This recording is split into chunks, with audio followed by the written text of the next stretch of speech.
Maintenant, nous pouvons constater que le dauphin, sûr de lui mais prudent, ne nage jamais tout à fait dans l'axe du bateau. Il s'incline tantôt d'un bord, tantôt de l'autre, prêt à piquer du nez s'il se sent menacé.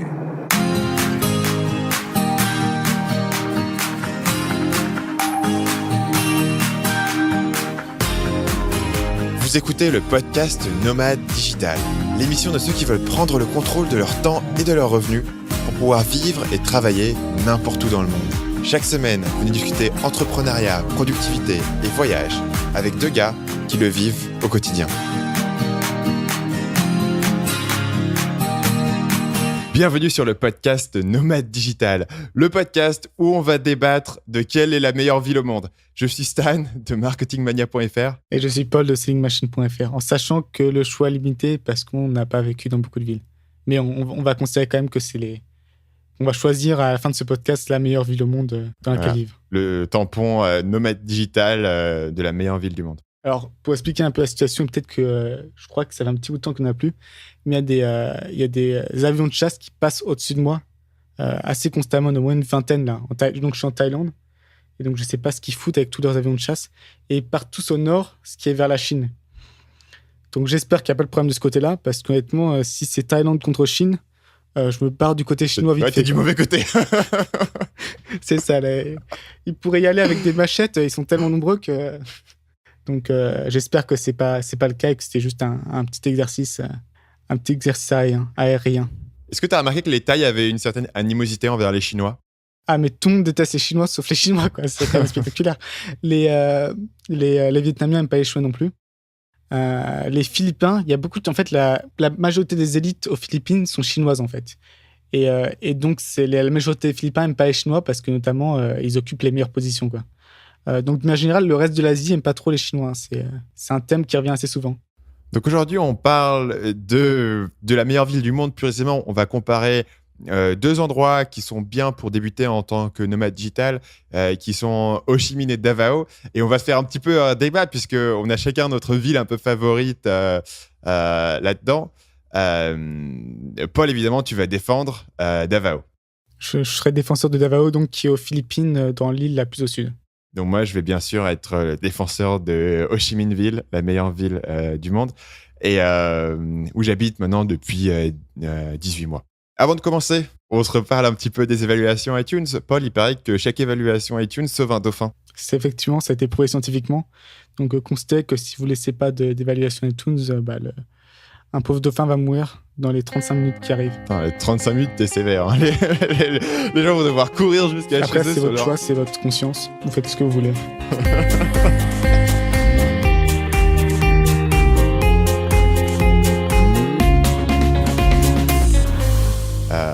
Voilà, donc Paul, dis-moi, pourquoi est-ce que Davao serait la meilleure ville du monde ?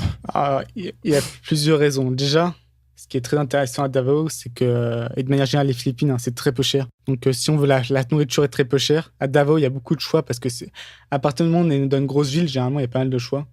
Donc, la nourriture est pas chère, les logements sont vraiment pas chers. On peut avoir un appart, une chambre, je sais pas, c'est pas très grand, c'est 35 mètres carrés, 40 mètres carrés, mais dans une résidence privée avec piscine, salle de muscu, tout ce que vous voulez, pour 300-400 euros par mois, quoi. Donc, il y a déjà ça. Qu'est-ce qu'il y a de génial à Davao ? Pour l'instant, si on essaie de faire un peu les choses dans l'ordre, donc pour le coût de la vie, dans l'ensemble, Davao, je pense que c'est moins cher que Ho Chi Minh. Probablement un peu moins cher, en effet. J'ai déjà gagné le premier point. Je pense que tu le gagnes. Je pense que les Philippines sont bien réputées pour être moins chères. Au Vietnam, si t'es à Ho Chi Minh, c'est quand même plus cher que le reste du pays. Après, on verra que l'important, voilà, c'est pas que le coût de la vie, c'est aussi la qualité de vie. Honnêtement, tu sais, ma chambre ici, elle coûte $220 le mois. Hein, donc, ah ouais ? J'ai pas de piscine, par contre, mais chambre avec tout inclus, femme de ménage. Je pensais que ce serait plus cher au Chi Minh, effectivement. Alors, je sais pas pourquoi ma chambre est anormalement peu chère, et je suspecte que c'est parce qu'elle est au 5e étage, sans ascenseur. Donc, la plupart des gens, quand je leur dis que je suis au 5e étage, me font « Ah ouais, c'est le 5e étage, c'est horrible. » Mais pas toi, t'es un sportif, toi, t'aimes ça. Tu vis pour les escaliers, quoi. Moi, je vis pour les escaliers. Moi, je les monte à reculons, je les monte 3 par 3, tu vois, je fais des pompes en montant l'escalier, tu vois. Ouais. ça me fait mon sport quotidien de faire ça. Voilà, donc tu peux vraiment trouver des trucs. En plus, je suis dans le meilleur quartier en plein centre-ville, etc. Donc, voilà, pour le coup, si tu es sur une question de prix, je pense pas que ça fasse la différence entre les deux. Après, effectivement, il y a des villes qui sont plus ou moins chères. Hein. Par exemple, Bangkok est beaucoup plus cher. Au niveau du divertissement, qu'est-ce que tu fais comme divertissement à Davao? Tu vas au karaoké? Alors, Davao, c'est vrai que là, c'est un point un peu faible. Hein. Ça, c'est Davao. En fait, le gros divertissement, c'est que juste à côté, il y a ce qu'on appelle l'île de Samal. Donc, Samal Island, vous pouvez rechercher sur Google. Je crois que j'en ai déjà parlé. Et c'est vraiment une île paradisiaque et c'est tout proche de Davao, quoi. Après, ce que vous pouvez faire, l'avantage, c'est que vous pouvez aller au cinéma. Les films sont en anglais.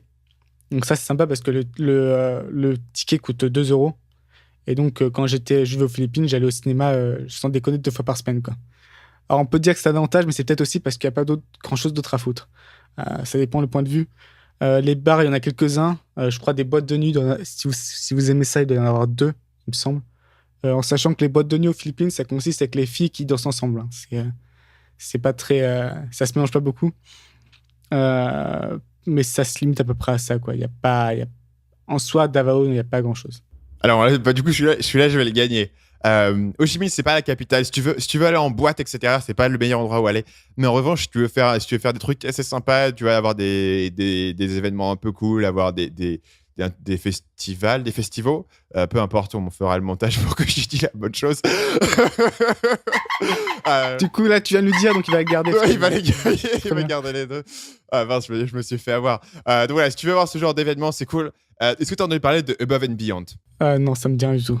Alors, mon groupe d'électro favori que j'ai écouté pendant des années avec une grande fébrilité, qui sont impossibles à voir. Ils font des trucs en général, ils sont dans des grandes salles à Londres ou en Australie. Ils sont passés juste à côté de Ho Chi Minh il n'y a pas très longtemps, dans un petit hôtel où tu pouvais aller les voir. Il y a beaucoup de trucs électro en ce moment.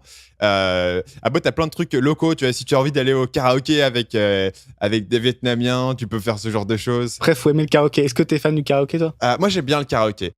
Alors, pas parce que je sais bien chanter, pas parce que je suis bon, tu vois, parce que pour moi, c'est un grand moment de déconne. Après, c'est moins marrant ici, je trouve, parce que tout le monde tient absolument à chanter des chansons en vietnamien. Et du coup, je suis un peu laissé à côté. Moi, j'aime bien quand on chante du Bon Jovi et que je peux gueuler comme un gros malade. D'accord.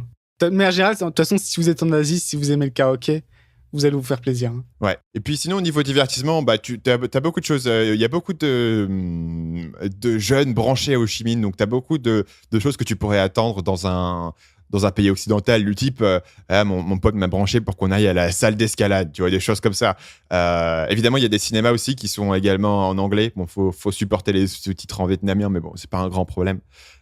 Qui sont super bien, tu sais, les climatisés, avec des super sièges, avec vachement d'espace, etc. Le cinéma ici, c'est une expérience très luxe. Bah, ce qui est marrant, c'est qu'il y en a beaucoup, ce qu'ils font, en fait, je sais pas si c'est pareil au Vietnam, mais tu as le droit, en fait, tu payes pour aller dans la salle. Mais après, tu peux rester autant de temps que tu veux dans la salle. Donc, il y en a, des fois, ils restent toute la journée dans la salle de cinéma parce qu'il fait frais, ils évitent la chaleur, et ils s'allongent, ils dorment, ils font ce qu'ils veulent, et ils restent toute la journée. Ouais, je sais pas si c'est pareil au Vietnam. J'ai pas vu. Et donc, c'est une activité très connue pour les ados, c'est de payer pour un ticket de cinéma et d'y rester toute la journée tranquillement, quoi. Non, ici, le cinéma, c'est comme dans l'avion, tu as un siège attribué. Et si tu es assis sur la mauvaise place, les gens disent écoutez, vous êtes assis à ma place. Ouais. Et donc, du coup, mais c'est assez cool parce que du coup, quand tu arrives dans le cinéma, tu peux choisir ta place. Tu as un petit écran et tu as le droit de choisir ta place. Tu veux dire, je vais être en B12. Et t'as pas, après l'interrogation qu'on a tous au moment où tu arrives dans la salle, et que surtout, plus le groupe est large, plus c'est compliqué, quoi. Parce qu'il faut arriver à un consensus, c'est pas évident. Il y en a certains, ils préfèrent être devant. La majorité, ils préfèrent être au milieu. Il y en a certains qui veulent être derrière, mais après, il y en a certains qui disent qu'on entend pas. Enfin, c'est toujours un bordel monstrueux. Donc, on n'entend pas. Il y a des gens qui disent si on est au fond, c'est bon. C'est vrai que je me suis arrêté parce que ça marchait pas, en fait. J'essaie de trouver une raison pour laquelle être derrière, c'est pas bien. Il faut aller chez l'ORL, là, parce que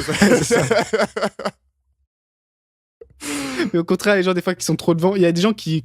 Moi, j'aime bien être plutôt devant parce que je trouve que l'expérience est meilleure, mais il y en a certains qui supportent pas. Et donc, c'est un grand problème. Donc, je trouve que ça, c'est une idée géniale qui fait que les gens peuvent se décider avant même de rentrer dans la salle de cinéma.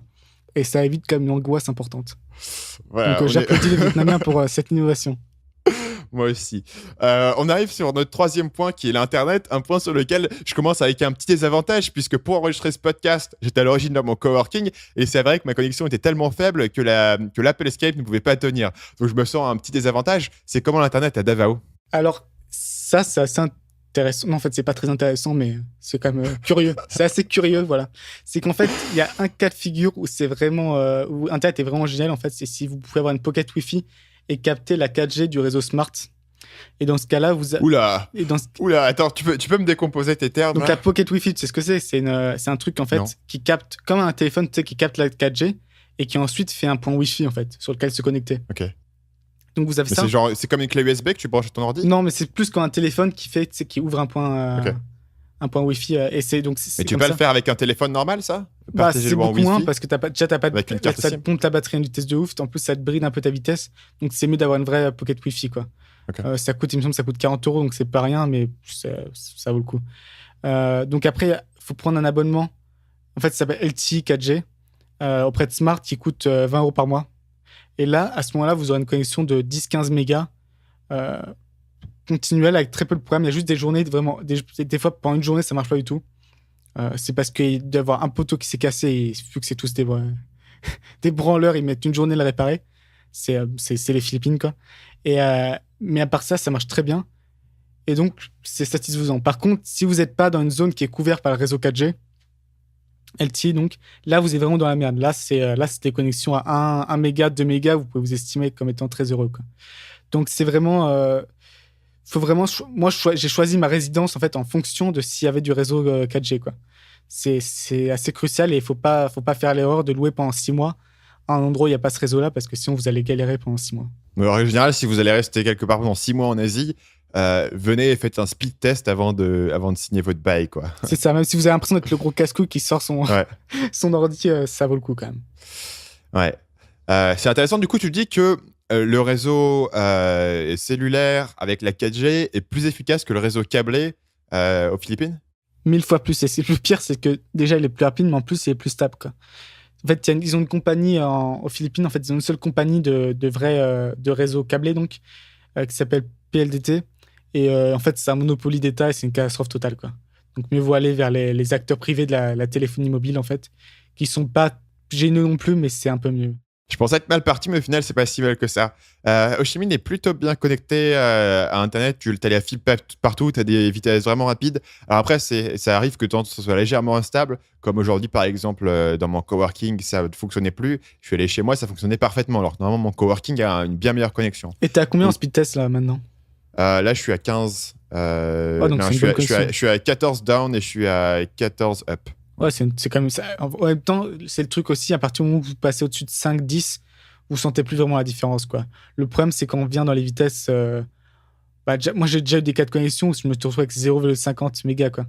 Et là, c'est insupportable parce que vous pouvez plus rien faire. C'est-à-dire que ce qui vous prend normalement une demi-heure à faire, ça vous prend 5 heures.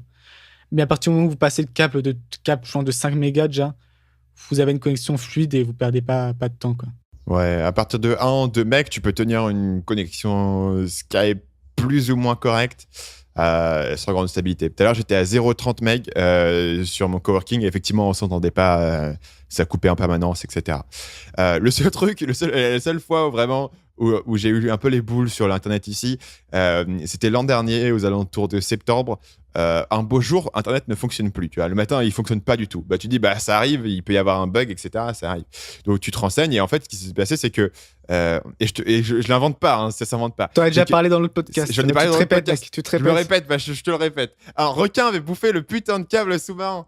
Et voilà. Mais c'est une légende urbaine, c'est ou pas? Non, c'est vrai. Et c'est un fait. Alors, du coup, je vais parler d'un truc qui est nouveau. C'est un fait établi que les requins, apparemment, aiment bien mordre. Tu sais, c'est comme parfois, t'as un chat chez toi qui aime bien mordiller tes fils électriques ou qui aime bien griffer ton canapé. Et bien, les requins, apparemment, aiment bien mâchouiller les câbles. Ils aiment bien la sensation de mâchouille. Mais parfois, ils mâchouillent un peu trop et ça... J'aime bien le mot de mâchouiller pour un requin. Parce que c'est vraiment pas ce que je sais qu'un requin. Mâchouiller, un requin, il essaie de te mâchouiller, tu perds ton bras, quoi. Voilà. Okay. Et voilà. Donc, apparemment, c'est un fait. Et d'ailleurs, je connaissais quelqu'un qui travaillait dans une société de câbles sous-marins. Et une de ses missions, c'était de trouver des inventions pour empêcher les requins d'aller mordre les câbles. Donc, ils essayaient de trouver un truc à mettre autour que les requins n'allaient pas vouloir manger. Tu vois, ça m'a changé mon opinion sur les requins parce qu'avant, tu sais, il y a très peu de morts avec les requins chaque an. Chaque année, c'est surestimé. Et au contraire, on est en train de tous les tuer. Mais maintenant, s'ils s'attaquent à notre Wi-Fi, quoi, je trouve que... Voilà.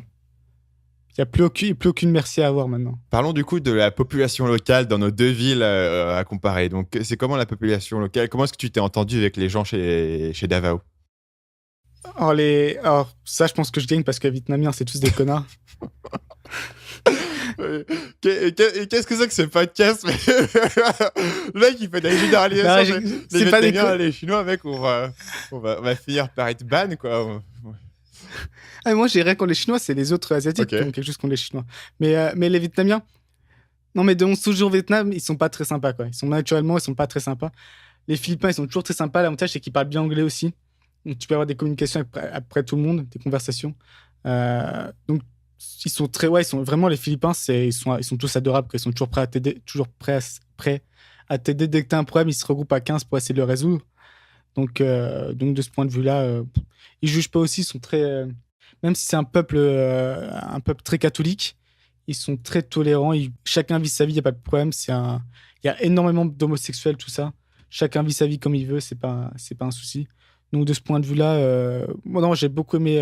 C'était une des principales raisons que j'ai aimé les Philippines, c'est justement les Philippins. À mon avis, de ce côté-là, dans la comparaison, effectivement, le Vietnam, c'est une population qui est beaucoup moins flexible, beaucoup plus dans la tradition, etc.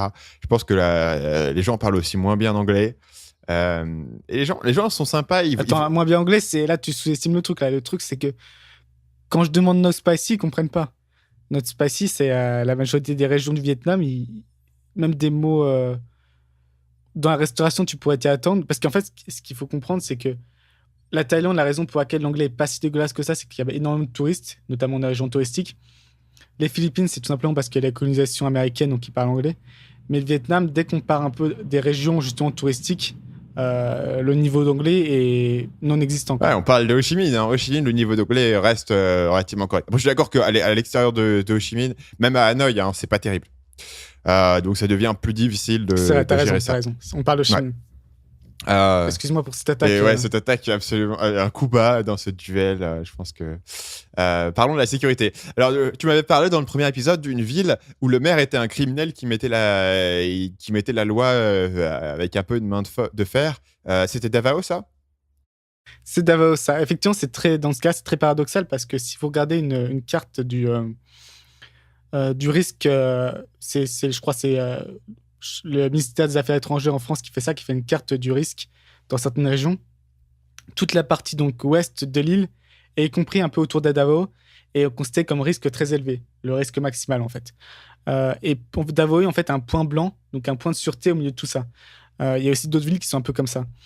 Et donc vous avez une région très dangereuse, c'est-à-dire qu'en fait il y a beaucoup de terroristes islamistes en fait, tout simplement, d'indépendantistes islamistes.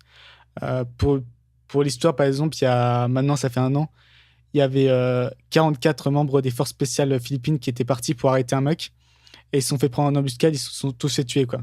Il faut imaginer 44 membres du GIGN français qui sont tués par des indépendantistes corses, quoi. C'est un peu l'équivalent. Donc, cette région n'est pas très sûre. Moi, bien sûr, comme je suis un peu con, j'y suis allé souvent.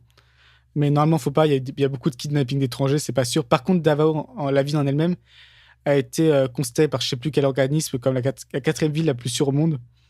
Et vraiment, je me suis rarement senti autant en sécurité qu'en Davao. Vous pouvez pas ressortir à 3h du matin.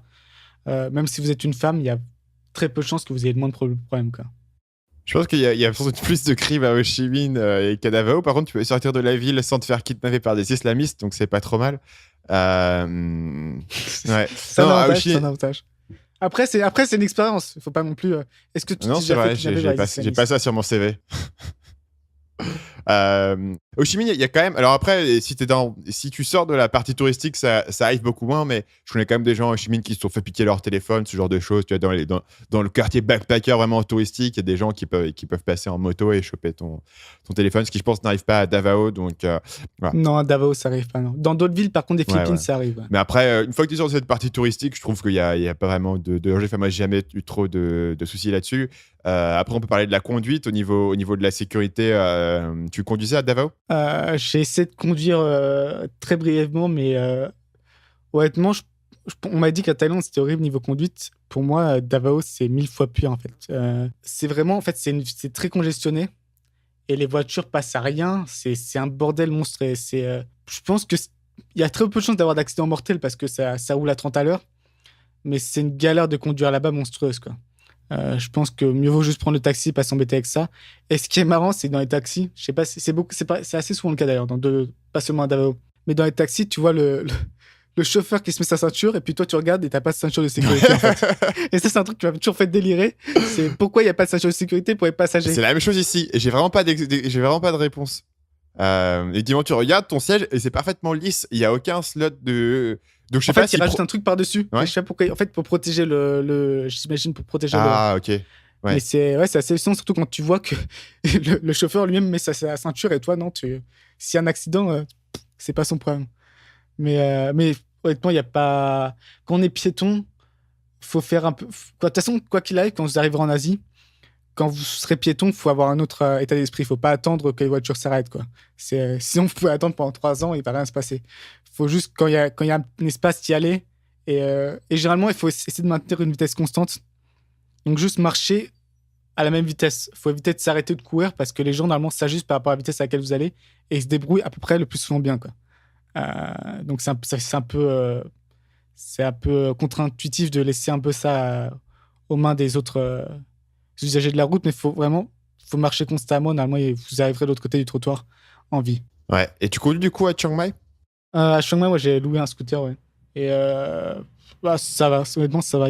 Le trafic est pas si intense que ça. Ouais, c'est assez cool à Chiang Mai, c'est plutôt tranquille. Je pense que Ho Chi Minh est beaucoup plus bordélique niveau conduite que Chiang Mai, mais moi j'aime bien. Il y a beaucoup plus de motos aussi. Je pense que c'est un truc au Vietnam. Je pense qu'au Vietnam, il n'y a pas d'endroit où il y a plus de motos qu'au Vietnam, quoi. C'est assez hallucinant. Hanoï, je ne sais pas si tu y allais déjà. C'est pareil, il y a 50 motos pour une voiture, quoi. Ouais, il y a très peu de voitures.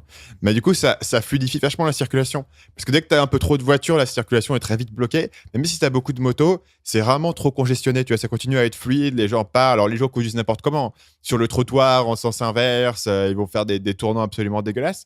Mais au final, comme tout le monde est en moto et conduit pas vite, tu vois, ça se régule. En fait, tu as un espèce de sens organique où la circulation se régule. Et au final, c'est plutôt. Moi, j'ai jamais trouvé ça particulièrement dangereux. Et puis, ça fonctionne plutôt bien pour aller là où tu veux. Par contre, en étant piéton, c'est autre chose quand même. Par contre, en étant piéton, c'est autre chose. Pour traverser une route, quand tu as toutes les motos, c'est plus galère que quelques voitures, en fait. Ouais, t'as un peu l'impression de jouer à Frogger, à traverser la route et essayer d'esquiver les gens. C'est exactement ça. Et justement, c'est le truc où, c'est... Est-ce que toi, quand tu traverses, est-ce que tu t'arrêtes, tu cours ou tu vas juste, tu marches constamment? C'est quoi ta technique? Ça dépend. Si j'ai relativement l'espace, j'essaie de marcher constamment pour le faire d'une traite et que les gens me voient arriver. Mais souvent, ici, il n'y a pas moyen. Hein. Ici, il faut le faire. Ouais, à chaque fois que tu peux faire un pas ou deux, il faut les faire et les prendre. Et tu es obligé d'être arrêté au milieu de la route. Après, tu es au milieu des deux voies. Tu dois regarder dans l'autre sens. Quand il y a beaucoup de monde, c'est comme ça, ouais. Elle m'appelle, moi, quand c'était à Hanoï pour traverser une route, c'était un défi en soi-même, quoi. Mais c'est très drôle de voir les gens qui arrivent pour la première fois et qui se disent mais ils vont s'arrêter comment je traverse ça? Ouais. Comment je vais de l'autre côté, quoi. Vraiment, c'est la question que tu te poses. C'est pas possible d'aller de l'autre côté là. Et effectivement, en fait, ouais, dans le cas quand il y a beaucoup de motos, faut aller un pas après l'autre et faut. Et parce qu'en fait, il y a très peu de motos qui vont s'arrêter en fait. Donc, faut juste passer une après une moto. Ouais. Et attendre que l'autre passe, puis ensuite passer après, ça, ouais. et ainsi de suite, quoi. Ils devraient faire des petits tunnels pour les Occidentaux. Tu sais, comme sur les autoroutes, parfois ils font des petits tunnels pour les animaux, pour qu'ils puissent passer sur la route. Ils devraient faire ça dans les endroits touristiques, tu sais, avec des petits ponts. Un petit personnage blanc. Tu me diras, à Bangkok, ils les ont d'ailleurs. À Bangkok, il y a des du coup, c'est des ponts, mais tu as des ponts qui passent au-dessus de la route quand tu veux pas traverser. Il y en a quelques-uns à Davao aussi. Au niveau de la santé, tu vas mettre tes santé dans un petit document. Je sais pas si tu aurais quelque chose à apporter là-dessus. Qu'est-ce que tu penses de la santé à Davao? Je pensais à deux niveaux en fait. Le premier niveau, c'est la pollution. Je pense que c'est un avantage de Davao. En fait, Davao, c'est la deuxième ville la plus grande au monde, après Mexico City. Et elle n'est pas si peuplée que ça, c'est 2-3 millions, je crois. Mais en fait, c'est une ville très, très étendue. Et ce qui est hallucinant, c'est que même au centre-ville, vous allez avoir des endroits totalement des terrains abandonnés, quoi. Donc, l'avantage, c'est que je pense que ça limite beaucoup la pollution. Et honnêtement, je trouve que l'air est plutôt respirable à Davao. Donc, ça, c'est pour la partie pollution. Après, aussi, toute la partie qualité des soins. Alors, généralement, en fait, dès que vous êtes dans une ville à peu près assez grosse, vous avez un très bon hôpital, et puis après 2-3 moyens, puis après les autres assez pourris, quoi. Dans mon cas, j'étais malade un moment pendant 15 jours, et ce qui était assez hallucinant, c'est que j'avais une chambre premium supérieure, machin truc, avec une infirmière dédiée, et que je payais de mémoire 30 € par la nuit. Donc en fait, je payais moins cher que mon hôtel. T'avais une infirmière dédiée pour 30 € par nuit? Ouais, c'est ça. Mais elle faisait quoi toute la journée, elle l'infirmière dédiait- dédiée? T'étais mourant, Non, elle dédiait 5-6 chambres au Ouais. même endroit, mais c'était à n'importe quel moment, tu l'avais dans la seconde. Elle venait toutes les heures vérifier. Enfin, c'était à ce niveau-là de.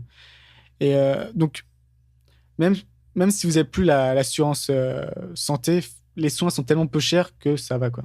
Pourquoi ça coûte que tant trop? Tu penses qu'il y a des subventions pour ce prix? Non, c'est les tarifs. C'est juste, c'est pas très cher parce qu'il faut bien que la population elle puisse se soigner.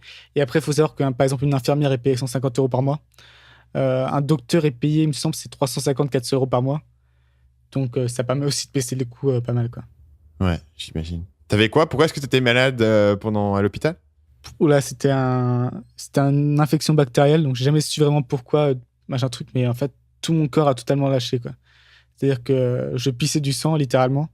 Enfin, je vomissais, j'avais de la fièvre, c'était tout en même temps, quoi. Mon corps a totalement lâché et ça a pris 15 jours pour vraiment me remettre. Ok. Du coup, ce podcast prend une tournure dark, ça m'a donné envie aux gens de partir, donc j'ai gagné des points là. Si vous allez à Davao, vous Ah ouais, avez... mais généralement, une fois que c'est passé, après, il n'y a plus de problème. Mais après, c'est pas. J'étais jamais vraiment. J'étais pas vraiment en danger non plus. C'est juste un très mauvais épisode à passer, quoi. Et toi, t'as pas eu de grosses mésaventures santé comme ça? Moi, j'ai été une fois ici chez le médecin, une très bonne expérience, tu vois. Un beau matin, je me réveille, j'ai mal à la gorge. Le lendemain, je me réveille, j'ai encore un peu plus mal à la gorge. Troisième jour, je me réveille et je suis devenu muet, je pouvais plus parler du tout. Donc, je me suis dit, je vais quand même aller chez le médecin, il est temps d'y aller. Et tu vois, parfois, tu veux aller chez le médecin en France, il faut prendre rendez-vous, etc. C'est un peu compliqué. Là, tu prends ton truc, tu débarques à la clinique, tu dis aux gens, je veux voir un médecin. Dans les 5 minutes, ils te voient, ils t'ont donné ton ordonnance, tes médicaments et t'es rentré chez toi avec ta petite boîte de médicaments. Et c'est une grosse différence, c'est que tu peux demander des médicaments très facilement. C'est-à-dire que Ouais.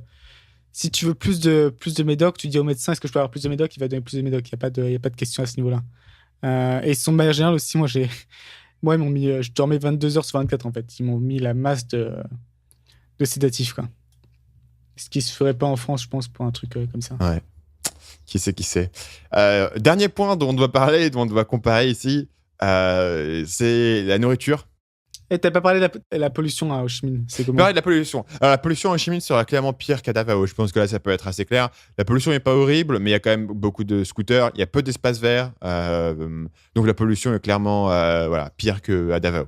Ouais, je gagne le point, merci. Tu gagnes le point, je te le concède. Surtout avec ton hôpital à 30 €. Hein. Moi, je crois que ma visite chez le médecin avait coûté genre 20 €. Ah ouais? Donc, C'est étonnant. ouais, je pense que tu gagnes là-dessus. Je pense que c'est le fait que les Philippines, en fait, c'est un peu... Ouais, c'est intéressant à savoir. C'est en fait, il y a 30-40 ans, ils ont commencé à exporter des infirmières et des médecins. Et donc, ils gagnaient beaucoup d'argent à l'étranger. Ils renvoyaient de l'argent à la famille. Donc, du coup, les familles philippines se sont mis à encourager leurs filles à devenir infirmières et leurs garçons à devenir médecins pour ensuite travailler à l'étranger et pouvoir ramener de l'argent. Et du coup, ce qui s'est passé, c'est qu'il y a eu un surplus monstrueux de filles qui sont devenues infirmières et de garçons qui sont devenus médecins. Sauf qu'entre deux, c'était beaucoup plus facile d'émigrer aux États-Unis ou au Canada ou même à Dubaï, tous ces endroits qui recrutaient, en Australie aussi. Et donc, ces médecins et ces infirmières se sont retrouvés à ne plus trouver de travail à l'étranger, donc doivent rester aux Philippines. Et ce qui fait qu'il y a une offre énorme en termes de médecins et d'infirmières. Je savais pas du tout ça. Ok. Toi, c'était intéressant. Est-ce que tu as trouvé ça intéressant? C'est fort intéressant, ouais, je te donne le saut de l'intéressant. De 1 à 10. De 1 à 10, tu reçois un 8. C'est pas aussi intéressant que ton histoire du criminel, mais c'est mieux que ton histoire des dalles qui savent se faucher. Donc, on peut pas être bon tout le temps, quoi. Ouais, on peut pas être bon tout le temps. Non, celle-là était une très solide anecdote. Et voilà, très bien, très bien. Parle-nous un peu de la nourriture. La nourriture, c'est vraiment les goûts et les couleurs. Chacun a ses préférences. Il y a déjà des gens qui disent Thaïlande, des gens qui disent Vietnam. J'ai jamais entendu personne me dire la meilleure nourriture, c'est la nourriture philippine. Qu'est-ce qu'on mange aux Philippines, d'ailleurs? Alors, c'est vrai qu'elle est pas très réputée, la nourriture. Vous avez jamais vu de restaurant philippin? Ça, c'est clair. Après, ce qu'on mange beaucoup aux Philippines, c'est souvent, en fait, c'est riz. Et avec, en accompagnement, soit du poisson, soit du bœuf, poulet. Et après, c'est quoi le dernier? C'est... porc. Et en fait, c'est à peu près les choix. C'est généralement ce que les gens mangent. Donc, il y a certains plats que j'aime beaucoup, par exemple l'adobo, porc adobo, bœuf adobo, qui sont très bons. Généralement, c'est une nourriture, on va dire, quand même plutôt fade. C'est pas... Mais en même temps, moi, ça me va parce que tout ce qui est épicé, déjà, je supporte pas. Donc, ce qui est un gros problème au Thaïlande et au Vietnam, c'est que 90% de la nourriture, je peux même pas la manger. Donc, moi, honnêtement, j'étais une des seules personnes à être plutôt fan de la nourriture philippine, en fait. La plupart des autres expats l'aiment pas beaucoup, donc j'imagine pour la majorité des gens, ça plaira pas. Mais moi, ça m'allait. Après, ils ont des spécialités, notamment une qui est assez intéressante, qui s'appelle le balut. Et donc, généralement, quand vous arrivez aux Philippines, tous les Philippins vous demandez ça. Est-ce que tu as essayé le balut? C'est quoi le balut? Je vais t'expliquer. En fait, c'est un œuf. En fait, il laisse l'oisillon naître. Et après, l'oisillon, il meurt dans l'œuf.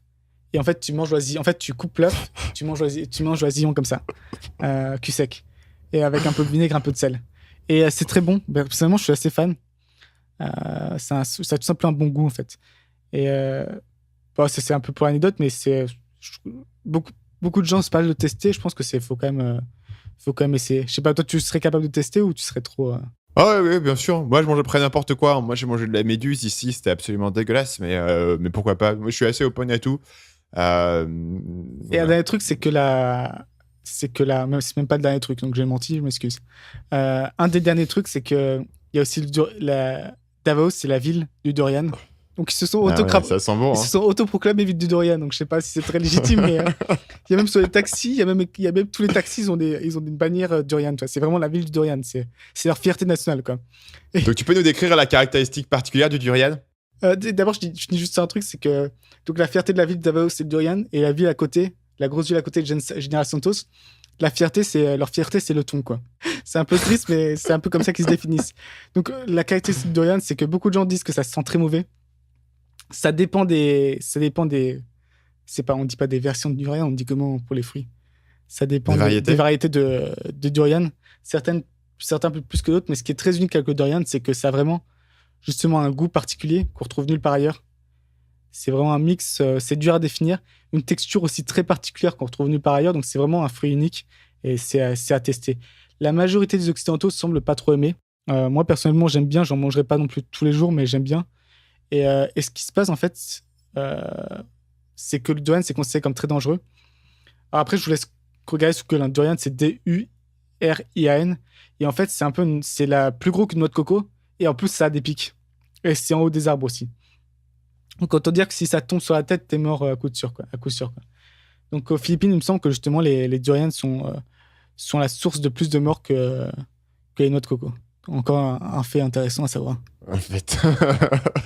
Et le dernier point, c'est que, j'ai déjà parlé au début du podcast, c'est qu'il y a quand même beaucoup de choix en termes de nourriture. Vous allez dans un centre commercial, vous avez vraiment italien, français. D'ailleurs, vous avez un restaurant français à Davao par un chef français qui est hors de prix. Mais vous avez quand même du choix. Si vous n'aimez pas la nourriture locale, vous aurez, même si ce sera un peu plus cher. Et encore, même si par exemple, si vous aimez la nourriture chinoise, il y a beaucoup de restaurants chinois qui ne sont pas chers non plus. Donc vous aurez du choix. À mon avis, la nourriture vietnamienne gagne largement sur la nourriture des Philippines. La bouffe vietnamienne, c'est super bon. C'est très, très, très varié parce que en fait, toutes les régions ont leur propre spécialité. Donc, c'est même très difficile de garder trace de l'ensemble des plats différents qui existent dans les différentes régions, etc. Contrairement à ce que tu as dit, c'est pas à 80% épicé. Hein. Il y a certains plats épicés ici, mais t'as pas de mal à trouver de la nourriture qui n'est pas épicée. Et généralement, le piment est séparé. C'est à toi de le mettre dedans. Donc, si tu veux pas le mettre, t'as le choix. Donc... c'est bizarrement, mais moi, j'étais plutôt dans le nord du Vietnam. Ouais. Dans le nord du Vietnam, systématiquement, les plats étaient directement épicés. Donc, ça dépend effectivement peut-être des régions. Mais dans mon cas, au Vietnam, j'avais beaucoup de mal à trouver des trucs pas épicés. Alors ça dépend vachement des régions. Hein. Donc, en fait, ce qu'ils font, c'est qu'au nord du Vietnam, ils te mettent directement des épices dedans, et au sud, ils te mettent directement du sucre. Donc ici, dès que tu veux boire quelque chose, tu veux boire un smoothie, tu veux boire un café, etc., il faut que tu leur dises pas de sucre, parce que pour eux, ils mettent du sucre par défaut dans tout, sinon. Donc ici, est-ce que tu as déjà goûté la soupe au miel aussi ou pas? Non. Ah, j'ai goûté ça au Vietnam, c'est assez immonde. En fait, c'est une soupe normale avec par exemple du bœuf, une soupe vietnamienne classique, sauf qu'ils rajoutent du miel dedans, quoi. Ça a l'air absolument délicieux. Du caramel. Moi, j'ai trouvé ça immonde. Donc, je savais pas si tu l'avais pas testé, c'était vraiment un plat typique, mais apparemment, c'était juste, j'ai pas eu de chance. Alors, moi, je vote pour la nourriture vietnamienne sur ce point-là. Je te donne le point aussi. Au moins, c'est plus, c'est plus réputé. Il y a plus de gens qui apprécient. Et les soupes aussi. Tu peux parler rapidement des soupes peut-être vietnamiennes. Les soupes. Alors là, c'est grosso modo la bouffe vietnamienne est vachement construite autour du système de soupe avec des nouilles, avec des trucs dedans. Tu vois, donc que ce soit ton pho, ton mi quan, etc. Tu as plein de trucs différents. Donc après, c'est chaque région un peu ses spécialités. Moi, le pho, je suis devenu absolument fan depuis que je suis ici. Alors que j'étais jamais trop un fan étant en France, mais j'en ai trouvé un super bon ici. Tu vois, c'est un truc de base, des nouilles, du bœuf, de la soupe. Est-ce que c'est un truc nourriture de rue ou pas? Ouais. Parce que ça, c'est un truc que je pense qu'il faut faire le sacrifice au début d'aller manger une nourriture de rue. Vous allez peut-être être malade, mais c'est tellement une sensation super sympa d'aller chercher cette nourriture directement.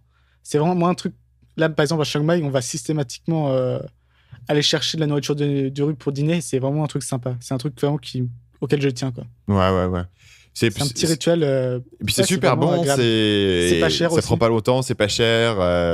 C'est juste une bonne expérience utilisateur plutôt qu'aller au resto, t'asseoir, etc. C'est ça va vite en fait. Ouais. On vous donne notre truc en moins de 6 minutes, quoi. Et puis quand on dit pas cher, par exemple, là, pour deux, on paye peut-être 4-5 euros, quoi. Et on fait pas gaffe au prix non plus, mais c'est vraiment en fait, c'est des petites échoppes, généralement, qui s'installent dans la soirée, dans les rues. Et si vous êtes dans une grosse ville comme Davao, comme Chiang Mai ou comme Ho Chi Minh, vous en trouverez forcément très facilement, quoi. Donc Paul, est-ce qu'on a un score? Est-ce qu'on a un gagnant sur ce débat? Parce qu'on s'est pas mis à l'avance, ça c'est vraiment en live. Attends, on va récapituler. Nos coups de la vie, on dirait quand même le point pour Davao, d'accord? Divertissement, c'est moi. Donc, c'est toi, mais en même temps si vous êtes très fan de la plage, je pense que Davao gagne. Mais d'accord, dans l'ensemble, on va dire comme divertissement, c'est plus Ho Chi Minh, ça vit plus, quoi. C'est pas une ville trop dortoir. Alors, Internet, c'est moi, mais t'as la population locale, ouais, t'as la sécurité. J'ai la sécurité, 3 sur 2. T'as la santé et j'ai la nourriture. Bon, t'as gagné. Merde. T'as 4 et j'ai 3. Mais après, l'énorme avantage des digital nomades, c'est que vous pouvez partir pendant. Vous pouvez prendre un billet pour Davao. Vous y restez un mois. Si ça vous plaît pas, vous testez Ho Chi Minh et peut-être que ça vous plaira. Et l'inverse aussi est vrai. De toute façon, nous, tous les deux, on est partis dans la première ville dans laquelle on est parti. Toi, c'est Chiang Mai, moi, c'est Davao. On y est parti, en fait, juste parce qu'on voulait aller à un endroit. Et après, on a un peu testé si on aimait là-bas, quoi. Ce que je veux dire, c'est que c'est pas une décision de vie, quoi. C'est pas un choix définitif. C'est pas ça. Mieux vaut se décider rapidement plutôt que de passer des années à tergiverser pour être sûr que c'est parfait pour vous. Honnêtement, on a un peu fait ce système de débat, ce format-là pour donner la couleur locale. Pour être honnête, moi, si je devais vraiment conseiller à quelqu'un où aller, je leur conseillerais pas automatiquement d'aller à Ho Chi Minh Ville. Ça dépend vraiment de ce que tu recherches. Voilà, si tu as envie de vivre dans une grande ville ou pas, quelles sont tes priorités, quels sont le type de personnes que tu as envie de rencontrer. Et donc, je pense que comme tu le dis, les gens ont intérêt à aller tester pour eux-mêmes, voir ce qui leur plaît, voir ce qui les intéresse. C'est pas compliqué de passer de l'un à l'autre en avion. Donc voilà. Paul, est-ce que tu as une recommandation pour moi dans la section lifestyle? Alors j'en ai une, mais je ne me souviens plus, donc laisse-moi 2 secondes. Alors, c'est Parlons Web, le podcast de Xavier Jairon. Exact. Du coup, c'est un petit shout-out à Xavier Jairon et son podcast Parlons Web. Donc, c'est un podcast que je trouve vraiment bien parce que tout simplement, il est très... Il n'y a pas vraiment de fioriture, en fait, contrairement aux nôtres. C'est beaucoup de choses concrètes où vraiment... donc Xavier dissèque le business de la personne à laquelle il parle, quoi. Et je trouve que c'est vraiment très intense en termes de contenu. C'est vraiment très intense et il y a beaucoup d'informations à chaque podcast. Donc, c'est ma recommandation. C'est un excellent podcast. On a tous les deux été dessus. T'as même été dessus 2 fois, il me semble. Ouais, moi, je suis le spam, quoi. Ouais, c'est le spécialiste. Donc, voilà, si vous vous intéressez, le site, c'est lemarketsamurai.fr. Vous cherchez tout simplement Parlons Web sur Internet ou sur iTunes et vous le trouverez. Si vous vous intéressez à l'entrepreneuriat, le marketing en ligne, etc., c'est vraiment un podcast qu'on peut recommander. Moi, de mon côté, j'ai envie de parler d'un documentaire. Parce que je me suis pris dernièrement à regarder pas mal de documentaires le dimanche et j'en ai trouvé dernièrement un qui m'a vraiment scotché. Ça s'appelle Valley Up. J'imagine la configuration le dimanche. Tu fais quoi? Tu t'installes tout le dimanche ou c'est un pote? Non, tu vois, le dimanche après-midi, parce que moi, je bosse tous les jours sauf le dimanche. Donc, parfois, le dimanche, tu vois, vers 14h, je me sens un peu désœuvré, quoi, quand j'étais bouffé avec mes potes, etc. Et je sais pas trop quoi faire. Donc, du coup, je me regarde un documentaire en me disant, voilà, c'est du divertissement, mais en même temps, tu apprends des choses. Donc, voilà, je me regarde un petit documentaire souvent le dimanche. J'aime bien, j'explore des trucs. En fait, j'explore des sujets auxquels je me serais pas intéressé d'habitude. Et le sujet auquel je me suis intéressé dimanche dernier, c'est l'escalade. J'ai regardé un documentaire qui s'appelle Valley Uprising. C'est l'histoire de gars qui vont à Yosemite, donc c'est le parc naturel aux États-Unis qui se trouve sur la côte ouest, et qui vont T'es aller. déjà allé ou pas? Moi, j'aimerais beaucoup y aller à ce. Non, parc. je suis pas allé. Ouais. En général, je pense que les États-Unis, je pense que si il y a un pays dans lequel faire un road trip pendant 2-3 mois, ça doit être vraiment génial comme pays pour ça. Ouais, je pense. Et donc les gars qui escaladent les murs là-bas. Et ce qui est très intéressant, c'est que tu vois à quel point différentes générations de mecs arrivent. Donc le premier mec arrive dans les années 60 et il veut monter ce mur énorme qui est infranchissable, etc. Donc il le monte, mais ça lui prend une semaine. Parce qu'il doit trimballer toutes ses vivres. Et tu vois, le truc, ça fait des centaines de kilomètres de haut, le mur qu'il est en train de monter. Attends, mais non, t'as fumé, ça fait pas centaines de kilomètres. Ça fait 3000 pieds. Parce qu'en fait, Ah, mais 3000 pieds, c'est pas centaines de kilomètres. Quoi. Le truc, c'était à distance. Alors, Paris, Le Havre. Ça fait 904 mètres, 914 mètres. Donc des centaines de mètres de haut. Il s'est cru sur Game of Thrones, quoi. 914. Et ça fait 914 mètres de haut, donc ça lui prend très longtemps à le monter, ça lui prend des semaines. Et au fur et à mesure, tu vois, au cours des générations, donc voilà, tous les 10-15 ans, il y a un mec qui vient. Et après, il y a le premier mec qui arrive à le faire en une journée, le premier mec qui arrive à le faire en 2 heures. Et maintenant, tu vois le mec, il le monte sans équipement. Ouais, il sans arrive accroche. juste devant le mur. Ouais, sans accroche. Il a juste ses chaussures et un sac de craie. Ouais. Et il escalade à main nue comme ça et ça lui prend 2h30. Et tu vois voilà comment les mecs, en gros, pour moi, c'était une étude de cas dans les croyances limitantes.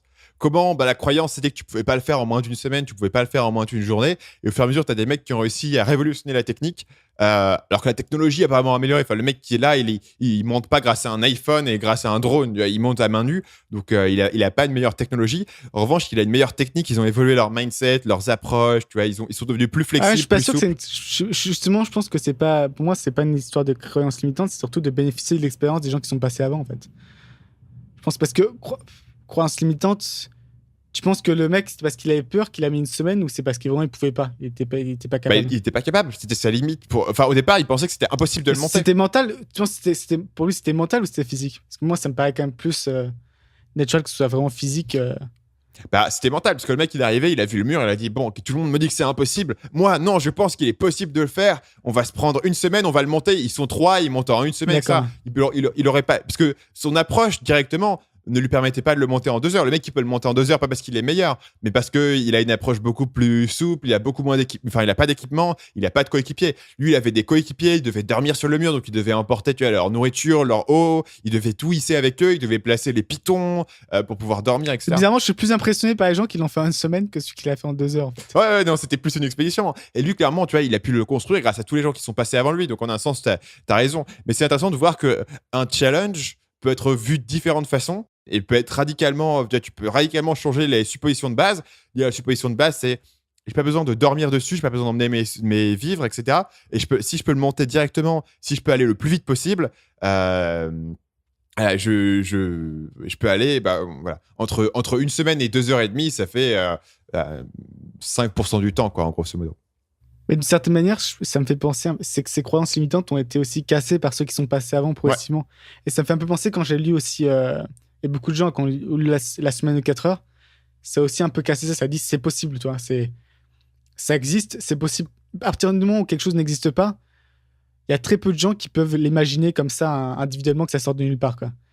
Donc je pense que c'est aussi un peu l'histoire d'autres personnes qui ont peu à peu fait avancer justement l'idée que c'était possible. Exactement. Du coup, c'est là qu'on va se quitter. Donc on se retrouve bien sûr jeudi prochain pour un nouvel épisode de Nomade Digital. D'ici là, vous pouvez vous rendre sur le site nomadedigital.com pour retrouver tous les épisodes du podcast, vous abonner ou nous laisser votre avis. Donc on vous dit à la semaine prochaine. À la semaine prochaine.